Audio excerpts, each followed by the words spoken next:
वालेकुम friend, cooking with Farah Khurram के साथ आपकी खिदमत में हाजिर हूँ। आज मैं आपके लिए सर्दियों की बहुत ही स्पेशल सी डिश है वो लेकर आई हूँ और इसको बना रही हैं मेरी नंद। ये पंजाब से आई हैं और आपको पता है सरसों का साग जो है वो पंजाब की बहुत ही ज़्यादा फेमस एक डिश है जो सर्दियों में बनती है। और अब तो कराची में भी सरसों के साग को खाने का बहुत रिवाज हो गया है। तो मैंने इनसे कहा कि अब आप आई हैं तो अपने हाथों का सरसों का साग हमें बना के ज़रूर खिलाएं। तो आइए हम इनसे पूछ लेते हैं कि ये साग आपने कितनी मकदार में इस्तेमाल किए हैं और इसमें क्या क्या पड़ता है। अगर 2 किलो सरसों का साग है तो उसमें आधा किलो के करीब बथुआ और 1.5 पाव के करीब मेथी और पालक, ये सारी चीज़ें हों।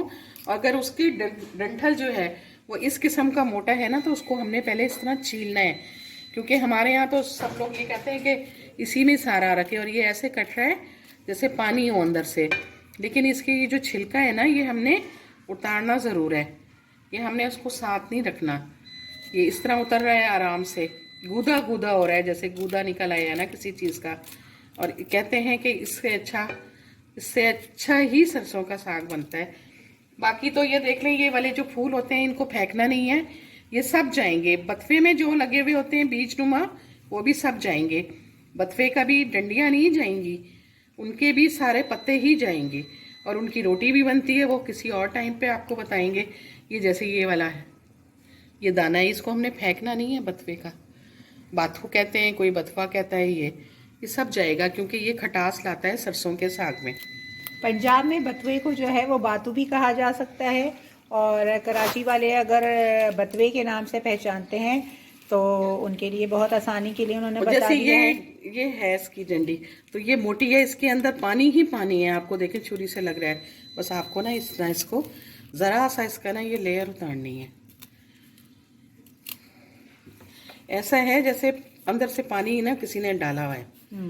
देखो ना इसका रस, ये रहा सारा, कितना रस हो रहा है इसके अंदर, ये ज़रूर डलेगा।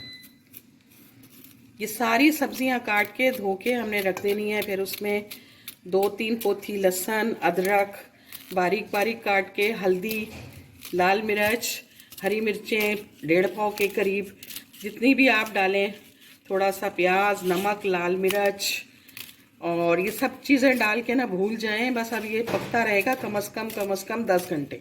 इसको एक साथ चढ़ाना है, सारी सब्जियों को सब मिक्स करके सब कुछ। अच्छा, तो पानी इसका खुद ही निकलता रहेगा, खत्म हो जाए और डाल दें। ये जब तक पूरे घर में इसकी खुशबू ना हो जाए, सारे मोहल्ले वालों को भी पता लग जाएगा कि ये सरसों का साग पक रहा है। देखा व्यूवर्स आपने कि कितने अच्छे अभी ग्रीन कितना अच्छा ये साग लग रहा है। और सारी सब्जियां इन्होंने काटनी हैं। काटना भी वाकई बहुत ज़्यादा जो है वो एक मरहला होता है। जैसे लेकिन ये है, जब आपको एक अच्छी यहाँ से ये यहाँ पे आके कहीं नरम होगा।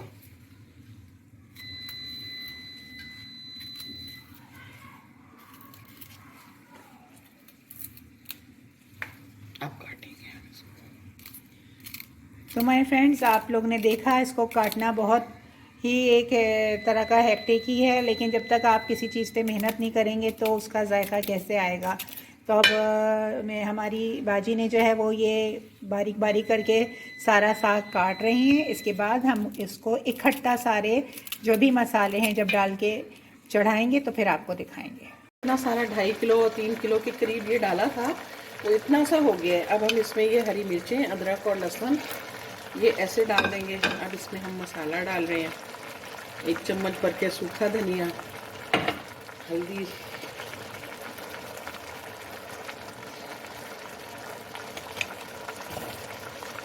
नमक भी हंसपे जायका ही डाल रहे हैं, लेकिन ये हमने एक तरह से बना के रख लिया है।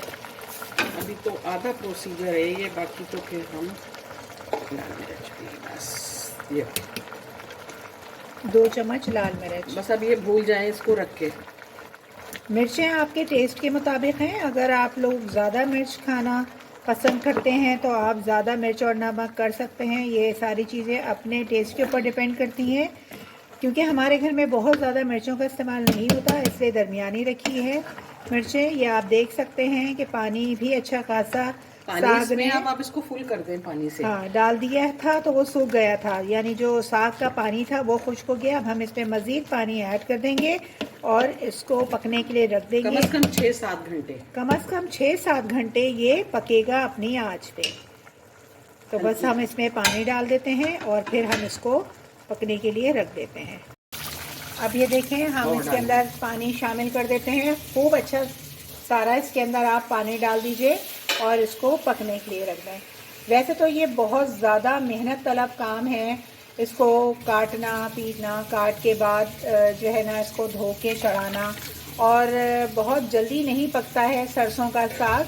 ज़ाहिर है जिस चीज़ में आप ज़रा मेहनत करेंगे तो वो चीज़ खाने में भी बहुत मज़ा देगी आपको, और आप लोग बहुत इंजॉय कीजिए, मंगवाइए और घर में पकाइए, क्योंकि ये मौसम की सौगात है। और जितना हो सके सरसों को इस्तेमाल कीजिए। अगर आप गूगल पे जाके सर्च करेंगे तो आपको सरसों के बहुत सारे फ़ायदे नज़र आएंगे। स्पेशली जिन लोगों को शुगर है वो अगर सरसों का साग खाएंगे तो उनको भी बहुत फ़र्क है। अब ये हमने ढकना ढक दिया है और अब बस पका के हम इसको 7-8 घंटे के लिए भूल जाएंगे। पानी ख़त्म हो जाएगा तो इसको घोटना है, वो हम आपको प्रोसीजर बाद में दिखाते हैं। तो देखिए फ्रेंड्स, रेडी हो गया है हमारा सरसों का साग। बहुत ज़्यादा मेहनत और टाइम गेनिंग जो है ये प्रोसेस होता है। कम से कम 10 घंटे तक जो है ये पका है। आपको पता है कराची में जो है वो बहुत ज़्यादा गैस का इशू है, तो जिसकी वजह से हमको जो है इसको हिस्सों हिस्सों में करके पकाना पड़ा।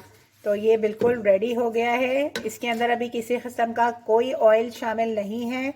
इसके अंदर मैंने ये वाले 5 चम्मच जो है भर के मकई का आटा डाल दिया था।